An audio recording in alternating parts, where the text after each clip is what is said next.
Bueno, antes que nada, no es fácil venir después de Dinora y de Alfredo con tan buenas exposiciones.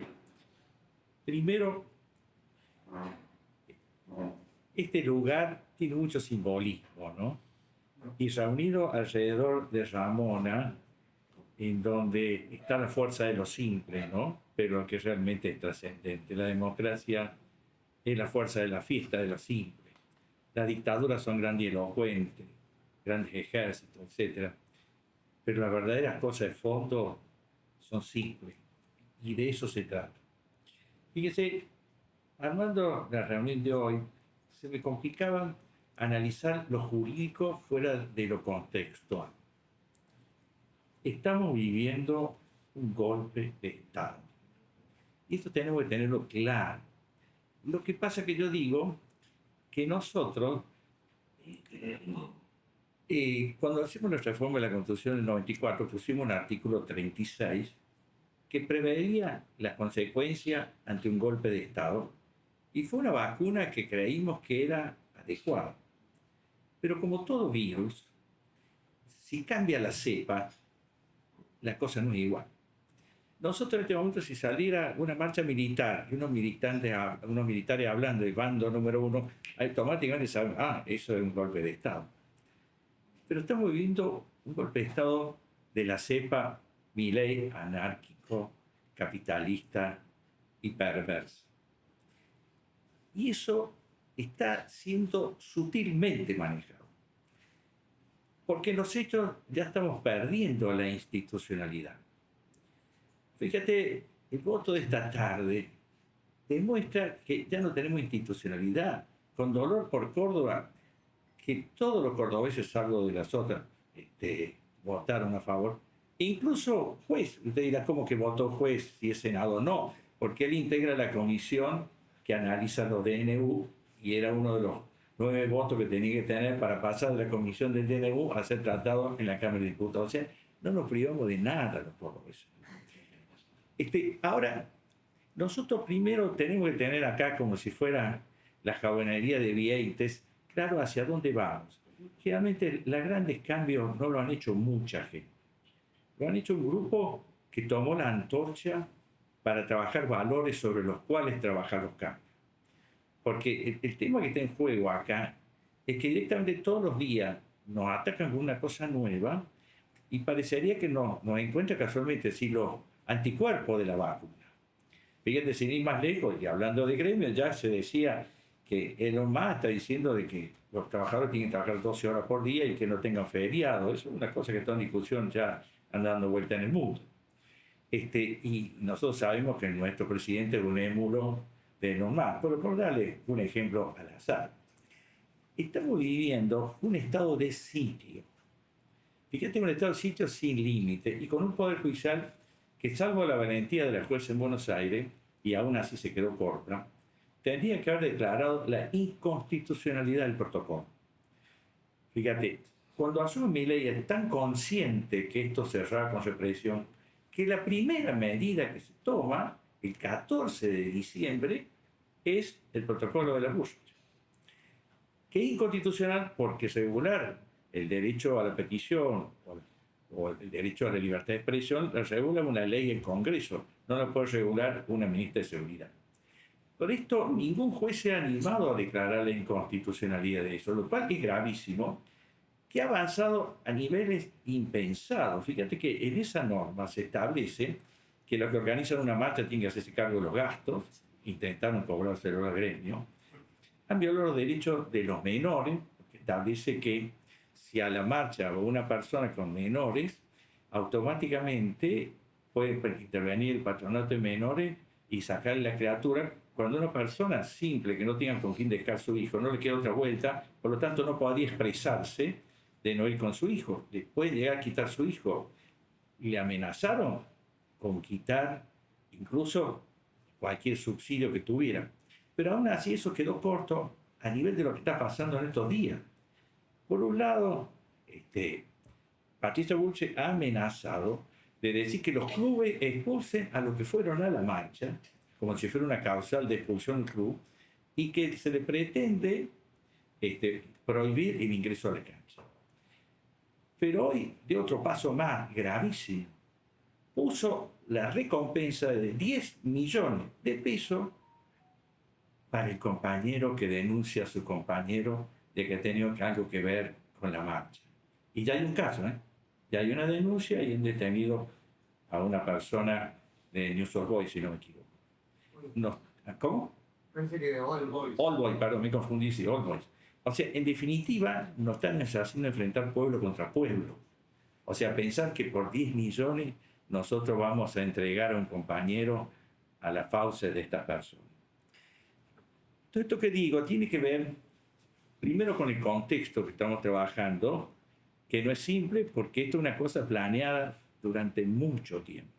Yo hace casi 20 años escribí un artículo cómo los grandes poderes internacionales económicos se estaban quedando con los medios de difusión desde Menem para acá, el Chase Manhattan Bank, el Citibank, el JP Morgan, que fueron comprando medios para, incluso compraron canales de cable, de cooperativa, etcétera, para manejar el monopolio de la palabra.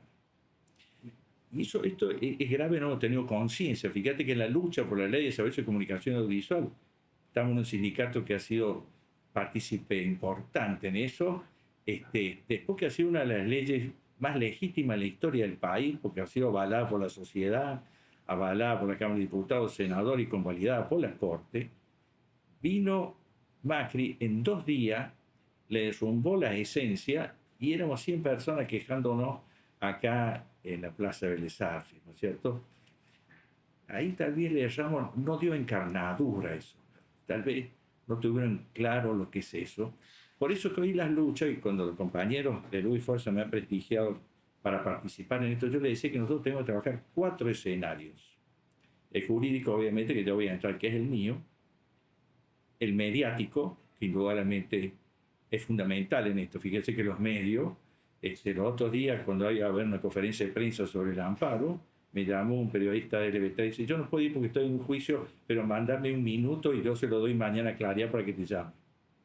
No sé si lo reprodujo al minuto que le mandé y al otro día, por supuesto, ni me llamó Claria. Es cierto que se invisibiliza las cuestiones centrales. De ninguna manera se están hablando cosas como el ataque que ha sido injustificado a Gaza, en donde han muerto 400 personas con bombardeos inaceptables, ¿no? Para transformarlo luego en echar a todos los palestinos y hacer una playa ahí para los ricos de la zona e ir a disfrutar el mar. Bueno, pero fíjate que este es otro tema, lo mediático. Lo mediático no es menor, y acá está un sindicato que tienen claro cómo se ha pauperizado la tarea de periodista, cómo se ha pauperizado la posibilidad de tener una prensa libre. Por eso tenemos que empezar con la lógica de la jovenería de 20, o sea, de abajo, el frente político, porque ahora la política, ¿a quién representa? ¿A quién representa? Fíjate que una de las cosas que tiene los antídotos que se busca contra el golpe de Estado es lo que se llama el derecho a la resistencia, a la posibilidad de oponerse. Y fíjate que, para bien nuestro, una regla sociológica muy elemental ha sido el primer paso para decir hasta acá.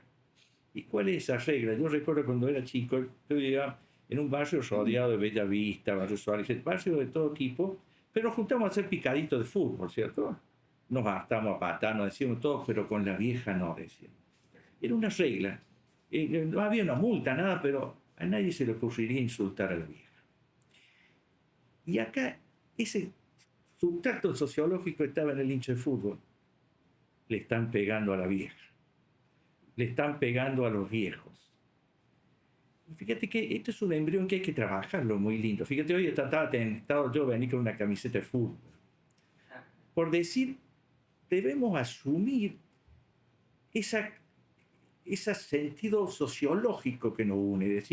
Decir con Argentina no. Con la perversión en la Argentina no. Fíjate que este es un paso sutil, sociológico, importantísimo, porque nadie se le escapa el hecho de que las hinchadas a veces tienen pelea en serio, hasta con muertos. Pero en esto fue el hincha de River con el de Boca, el de Independiente con el de Racing, de Chacarita con Boca, y nadie pensaba en otra rivalidad que no sea de hacer presente que empezábamos a defender a los viejos. Y esto no es un tema menor, fíjate que... Pero por el fondo pides, no debes hacer el micrófono. Perfecto. Y esto no es un tema menor. Fíjate, eso que los medios lo han simbolizado como barra brava, etcétera, lo cual es una tremenda mentira. No apareció una sola barra brava entre los que estaban. Pero sí es una reacción peligrosa para el poder, porque trabaja una base sociológica central. Acuérdense que hay una canción de Paco muy buena, incluso hasta un sketch gracioso, Perón, Gardel y Vieja, pero por decir, acá están símbolos sociales que no se pueden tapar, Perón, Gardel y Vieja. Y todo es muy interesante sociológicamente, porque a lo mejor antes no reaccionaban por los malos sueldos, las malas jubilaciones, pero le pegaron a la vieja. Y ahora se encuentra con nosotros. Si nosotros logramos traducir eso que nos están pegando a la Argentina, es un sentimiento básico. Yo digo, en las futuras elecciones, los candidatos van a tener que demostrar que pertenecen a un equipo, se han puesto una camiseta y que han salido a pelear por estas cosas, ¿no? Ahora, hay otra cosa que no es menor, es que a su vez tenemos un gobierno de protervos. Uso esa palabra que es poco conocida, pero el diccionario protervo es obstinado en la maldad. O sea, no es malo, es un obstinado en la maldad. Le invito a que vean el diccionario, yo lo academia con B corta, ¿no? Protervo. Fíjate que esa palabra hay que volver a ponerla. Porque no solamente son perversos, sino obstinados en la maldad. Por eso yo digo que nosotros hemos pasado, y esto es muy importante, de sufrir terrorismo de Estado, como 30.000 desaparecidos y tantas cosas, para pasar a tener un Estado perverso. Ambas cosas son gravísimas. Y a veces no se habla, por ejemplo, en este momento hay un verdadero genocidio por goteo con los mayores adultos, con los discapacitados y con los niños. Fíjate que yo veía en la marcha el otro día que una jubilada decía que gana 240.000 pesos por mes. Pues fíjate, primero, ser anciano no puede vivir esa lucha de mortadela. Finalmente, cuando no tiene diabetes, tiene tensión alta, etc., necesitan comida sin ser exquisita ni de chef, pero ser una comida adecuada. Pero tenés que optar entre la comida, entre los medicamentos, y a veces no podés acceder a las cuestiones médicas que vos necesitas. Esto es un estado perverso y Milei nunca se hace cargo de eso. Te dice, bueno, 18 multiplicado por 48 por el logaritmo de 24 y el PBI, la pobreza baja. ¿Por qué queda? ¿Qué pobreza baja? Si eso se lo alcalde, no es así. Que no hay inflación. Pero a su vez es tan perverso que pretende que nosotros nos alegremos de que vamos a pedir más plata al Fondo Monetario. No quieren hacer creer que nos la dan gratis, porque como si no la fuéramos a pagar.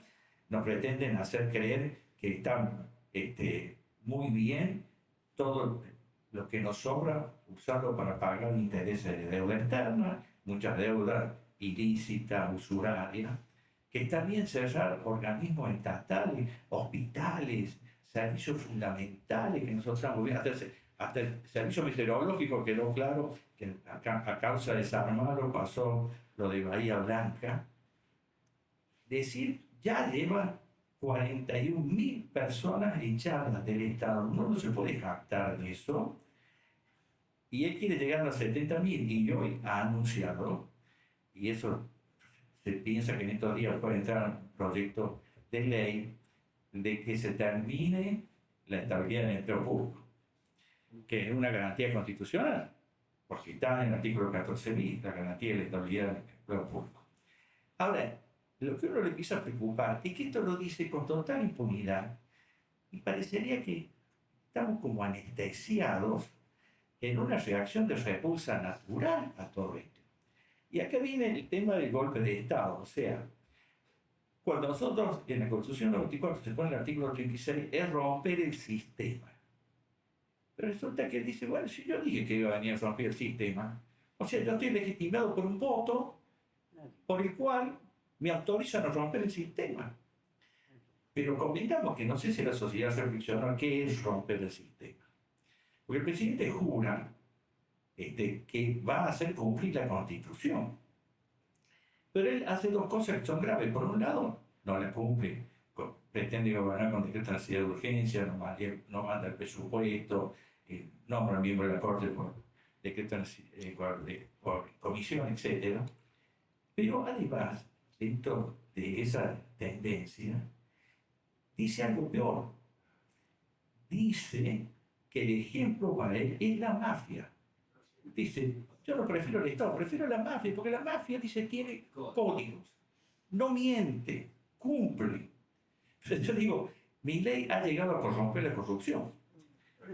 ¿Pero por qué? Porque si la mafia no miente y cumple, resulta que salta ahora en este momento que hay sectores cercanos a él que cobran para dar audiencias con él, pero que no cumplen.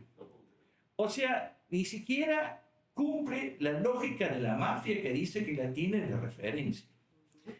Fíjate lo grave que es eso, en términos a su vez de no tener ninguna capacidad de análisis, o sea, salir a decir que lo que le pasó al fotógrafo, Pablo, ¿cómo se llama? Pablo Grillo, es culpa de él. Claro, es como si vos te pones frente a la pistola, aguantatela, ¿viste? Una cosa así. Sale a decir lo que está filmado por todos lados, de que siempre tiraron en 45 grados y está clarísimo que apuntaban. Ahora, la moraleja de eso es que genera miedo, pero mire lo que ha pasado hoy. Primero prohíben el uso de drones, porque claro, de arriba se pueden ver cosas que de abajo se pueden tapar. Pero a su vez cerca de Plaza de Mayo y cerca del Congreso han puesto inhibidores de señal.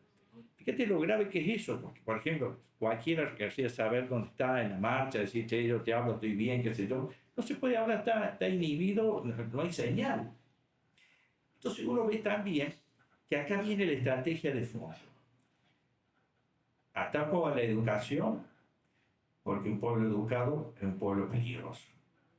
Entonces por eso subestimo la educación y aún más, le quito una cosa que es fundamental, que es el encuentro humano en el acto educativo. Fíjate que eso no es un tema menor. Y en esto, mi ley ha querido intentarlo, por ejemplo, decir que ya chicos, en la primera ley base, que no salió, vino la segunda, se establece que un chico de 9 años puede optar por no ir a la escuela presencial, hacerlo por internet.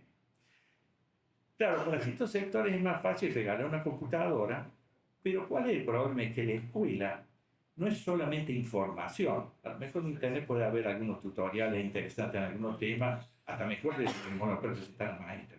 Pero la escuela primero es el ámbito de democracia primero, en donde ese chico que ha estado en su hogar, con su familia, empieza a ver otra perspectiva, otro compañero con el cual se lleva bien, otro más o menos, coincide o no, pero empieza a trabajar una lógica de pluralismo, no encerrado manejando lo que... Porque fíjate que las redes sociales no son plurales. El que no me gusta lo cancelo. O sea, no hay ejercicio de pluralismo democrático.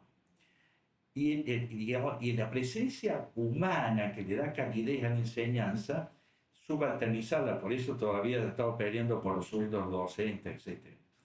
Entonces, un pueblo manejado en la educación y el otro aspecto es desinformado. Hoy en día cada vez más difícil conseguir la información y el respeto al profesional informativo. Estamos en un lugar que yo respeto tanto y creo que es central. Fíjate que en este momento el vocero presidencial exige que el único que pueden entrar son los que tienen traje y que sea periodismo de empresas que tengan reconocimiento por el tiraje y que estén en relación de dependencia. Nosotros sabemos que la relación de dependencia es cada vez más difícil en los periodistas. Acá la mayoría somos los tributistas o freelance. Pero además, ahora autorizan entrar al gordo Dan, porque es un influencer, que habría que ver si eso lo vamos a catalogar como periodista. Y además te hacen conocer lo que ellos quieren, de la manera como quieren y de la forma que ellos quieran. Todo esto que yo comento tiene que ver porque este es el entorno dentro de lo cual trabajamos los de Luis Fuerza, que nosotros no podemos dejar de verlo, porque eso hace a cómo se posiciona el tema. Porque lo primero que yo valoro muchísimo en esta trayectoria de este sindicato, desde Toco a la fecha, y que ha trabajado para el bien común. Todo imperfectible. Pero viene así, está en una sociedad que decía, esta negro mierda, lo sacamos, basta, cosas por el estilo. No, no faltan esas expresiones. Y no decirlo para cómo. A mí me consta días de lluvia, todos sabemos que el agua es conductora. Lloviendo, manejando línea de media tensión, colgado en eso, y nosotros le debemos a ellos tener luz en un momento que se está jugando la vida. Entonces son cosas que hay que verlas, porque si no es muy fácil mirar un eslogan por fuera. Ahora, ¿qué pasa en este momento? Primer problema, para dolor de los cordobeses, tenemos un gobernador que dijo que se oponía a los pituquitos, pero se ve que no a los memes no.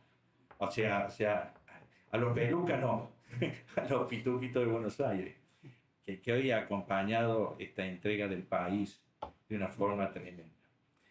¿Cuál es la clave del planteo jurídico? Ustedes saben que el gobernador, bien ha dicho recién Alfredo, no quiere órgano de control porque PEC no es deficitaria y entra mucha plata. Pero si una empresa de Estado tiene control. Si es una sociedad anónima, no. El otro aspecto, que no es menos, es que fíjense, en la modificación del Código Tributario Provincial, miren, acepten ese. El 23 de diciembre salió esta modificación metida en 2 artículos y nadie, en ese momento todo el mundo está con sidra y pan dulce. Acuérdense, 23 de diciembre en 2 artículos en una ley 11.015, en donde dice que se puede transformar EPEC. Ya de por sí eso habla de mala fe, porque si yo voy a plantear eso, tengo que plantearlo frontalmente, ¿no es cierto? Pero el tema es que a su vez dice que esa reforma tiene que ser conforme a lo que dice el decreto de necesidad de urgencia 70 del 2023 de mi ley. Que nosotros sabemos, a mí me tocó, fui invitado a la Cámara de Diputados a expresar que es nulo, de nulidad absoluta e insanable, que ya ha sido rechazado por la Cámara de Senadores y que indudablemente no se puede aplicar una regulación tramposa que es de la ley 24.122 que establece en el procedimiento de los decretos de necesidad de urgencia que mientras no se deroga rige. Eso, y explico técnicamente por qué. Si acá la opción sea agua o gaseosa, estamos entre 2 cosas posibles, entonces es una elección política, yo quiero agua o quiero gaseosa. Pero yo digo, ¿quiere chanflunfe? Y dice, ¿qué es chanflunfe? No existe. Una cosa nula. Y casualmente, fíjate que la Constitución usa 2 cosas. No solamente dice nula absoluta, como decir, está muerta, pero insanable, dice, por si resucita, está muerta lo mismo. Y si algo nulo no puede tener efecto. Ahora, entonces, ¿cuál es el razonamiento nuestro? Está bien que Milei esté siguiendo la política, digo que Charles está siguiendo la política de Milei, pero vamos a cimentar la empresa más importante de Córdoba en arena movediza, porque no será ahora, pero en algún momento van a venir planteos jurídicos y esos planteos jurídicos van a decir, señores, no pueden haber fundado esto en un DNU nulo, en nulidad absoluta e insanable. Lo que corresponde en todo caso es otra vía transparente de cara al pueblo, sin trampas. Eso sería, digamos, el razonamiento jurídico central del amparo. Ahí, con mucho dolor para con nuestra justicia, cosa que voy a señalar mañana, porque fíjate, nosotros lo presentamos el primer día de febrero, se tomaron 3 días para decirnos que teníamos que hacer los cortes jubilatorios, que uno no es que lo haya querido evitar, sino que no lo puede hacer mientras no tiene número de expediente que le tienen que dar entrada. O sea, yo cuando lo presento no sé a qué número de expediente tengo que hacer la aporte. Todo esto es una estupidez porque un amparo es sin monto, es monto indeterminado, o sea, no es un aforo grande. Después de esos 3 días se tomaron una semana, que yo digo, bueno, estarán estudiando para dar días libres de amparos. Y no, a mediados de febrero, decidieron que mañana, el 20 de marzo, o sea, casi 2 meses que hicieron, una audiencia de conciliación. Para colmo, esa medida en un amparo no es recursible, o sea que tenemos que ir mañana, no podemos tocar eso. Pero conciliación de qué, yo le estoy diciendo, mire, si es inconstitucional, acá indudablemente no cabe que fundemos esto en una norma inconstitucional. Bueno, no sé qué pretende, mañana vamos a ver qué pasa, estamos con los muchachos, pero sí caminamos ahí para que los jueces empiecen a ver que hay pueblos que piensan y que hay pueblos que los están mirando. Y ya tenemos una experiencia también, la vida me permitió trabajar también con Luis Forza. Me acuerdo que nosotros planteamos la inconstitucionalidad del impuesto a las ganancias a los trabajadores. Y nosotros teníamos urgencia de llegar a la Corte, porque sabíamos si ganábamos no iba a apelar el Estado, si ganaba el Estado íbamos a apelar nosotros, pero hay que ir ganando instancias. Y estábamos en la Cámara Federal, y la Cámara Federal no se venía. Entonces, teníamos la suerte que subo él y Luis Fuerza eran nuestros. Todos los días le poníamos un cartel cruzado entre dos postes, resuelvo de una vez, necesitamos eso. A la tarde mandaba a la Cámara, a la Federal, a sacar ese cartel, al otro día volvíamos a ponerle cartel cruzado, ¿cierto? Bueno, hasta que un día fuimos. Cuando vamos, estas cosas que suceden involuntariamente, tienen una bomba de estruendo y se rompieron unos vidrios ahí en la Justicia Federal. Se asustaron, me llaman a mí para que subiera. No, yo no subo, yo represento a los trabajadores, yo no subo con los secretarios generales, no subo. Y ahí Rueda y Vélez Funes bajan. Fíjate, eso me permitió decir por fin la justicia baja al pone. Bueno, y subimos. Cuando estaba en el despacho de Rueda, entonces el presidente de la Cámara, me dice Miguel, nos conocíamos, yo era juez cuando él era secretario, así que me dice Miguel, lo siento, hemos iniciado un expediente por el delito de daño. ¿Por qué? Por los vidrios rotos, yo soy culpable de eso. Dejarlo de lado. Acá no quiero que pase como pasa con los trabajadores que vienen por un reclamo y el lunes el tema es quién los saca de la cárcel. Te digo, háganse cargo, yo me hago cargo. Acá no fue mentado, eso fue una situación involuntaria, pero yo me hago cargo. Se achicaron. A los 2 días salió el fallo que esperaban. Esto no quiere decir que nosotros estemos torsionando, pero sepa que el hecho que acá por teléfono manejen cosas, porque nosotros iremos en manifestación, pero los otros te hablan por teléfono, no nos engañemos, esto funciona así. Entonces, que van a tener un costo social, porque acá no pueden desestimar el IME, eso tiene que darle trámite y tiene que dar razones jurídicas por las cuales no están de acuerdo con esto. Y esto se lo voy a expresar mañana al tribunal. Por otro lado, nosotros tenemos también una clase política. Digamos, salvo algunos legisladores que se han hecho eco de lo nuestro, hayan dicho, pero ¿por qué esto es así? ¿Por qué no lo discutimos? ¿Cómo puede ser que esto sea así? Como bien dijo Alfredo, ya alguna vez la trabajamos con la ley Bodega, que hicimos una audiencia especial en la Facultad de Arquitectura para defenderlo, que no privatizaran espectro. Pero por supuesto, estas cosas no tienen un final garantizado. Pero es cierto que tenemos que agradecer a los cordobeses que haya un gremio como Luz y Fuerza que tiene la vitalidad. Mirá que lo podrían arreglar por otro lado, el tema. En un momento donde, ¿por qué no cabe la sociedad anónima? Si bien no es lo que está en discusión ahora. La discusión ahora es que no puede ser sobre una ley que es nula. Pero, ¿por qué no cabe la sociedad anónima? Primero, porque el PEC, al ser empresa estatal, tiene por objetivo dar el mejor servicio al menor costo. Una sociedad anónima dice, yo quiero dar el servicio más barato con más rentabilidad. Hasta la filosofía es totalmente distinta. Además, la energía es un bien estratégico, porque la energía tiene que servir también tanto para políticas sociales como poner, por ejemplo, abonos solidarios a sectores que no pueden, porque acá no nos engañemos, la organización con ánimo de lucro, fíjate lo que nos pasó en la pandemia, se dictó un decreto que decía que las empresas de cable, etcétera, no podían aumentar su valor y tenían que fijar un abono solidario. No solamente no lo hicieron solidario, sino que plantearon ante la Corte que eso rompía el contrato bajo los cuales ellos tenían la concesión.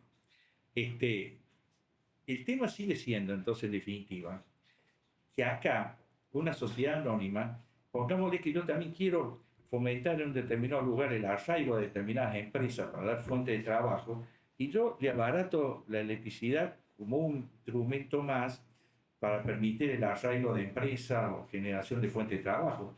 Me quita la posibilidad de tener una política social en ese aspecto. O sea, eso es grave, pero además, la experiencia ha dejado en claro lo que pasó en Buenos Aires. Buenos Aires, la EPEC de Buenos Aires era CEGBA. CEGBA era la EPEC que prestaba servicio en Buenos Aires. Se la transformó en sociedad anónima, Edenor y Edesur. Hubo otro pedazo que fue Edenlab, que se desglosó, que era de La Plata. No de La Plata, sino de la ciudad de La Plata. Fíjate, esta empresa, siempre el criterio social en esta cultura involucionante que nos meten es que toda la inversión estatal es deficitaria y todo lo privado es bueno, lo cual la realidad ha demostrado que no es así. Pero con ese criterio, fíjate, pareciera que invertir en lo público es hacer perder plata. Ahora, nadie dice lo que se invierte en lo privado. Yo te pregunto, el RIGI, para que vengan capitales que no van a destrozar nuestros recursos, contaminar las aguas, que no pagan impuestos de ningún tipo, que pueden importar lo que quieren sin impuestos, eso es una inversión estatal monstruosa y no tiene obligación de dejar nada. Y miren lo que pasó con Edesur y Edenor.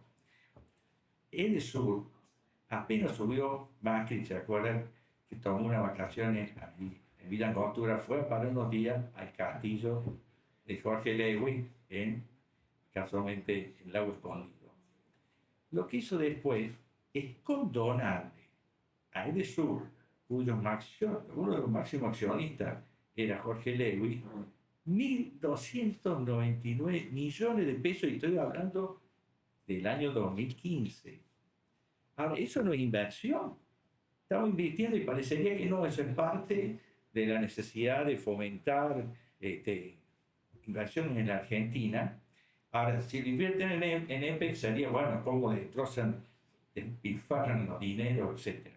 Ahora, estamos peleando también, como les digo, contra una justicia que no está a la altura de las circunstancias, contra medios cooptados por los grandes intereses, contra una clase política que en definitiva termina respondiendo a lo que le banca la campaña, no a quien le tiene que representar. Y por último, ya sé, me cortan el sonido. Bueno, y por último, tienes razón, ¿viste? No, si no es peligrosísimo esto, si dejan la palabra un abogado. Y por último, y lo más difícil, hay una lucha cultural. Es decir, tenemos que volver a mirarnos los ojos, volver a pensar en el bien común, desde una pelea que tenemos que enorgullecer, que un gremio de muy fuerza, y que desde Córdoba empecemos a plantear otro panorama, y como dijeron los hinchas de fútbol, con la vieja no, y nosotros con EPEC no, con los argentinos no. Muchas gracias.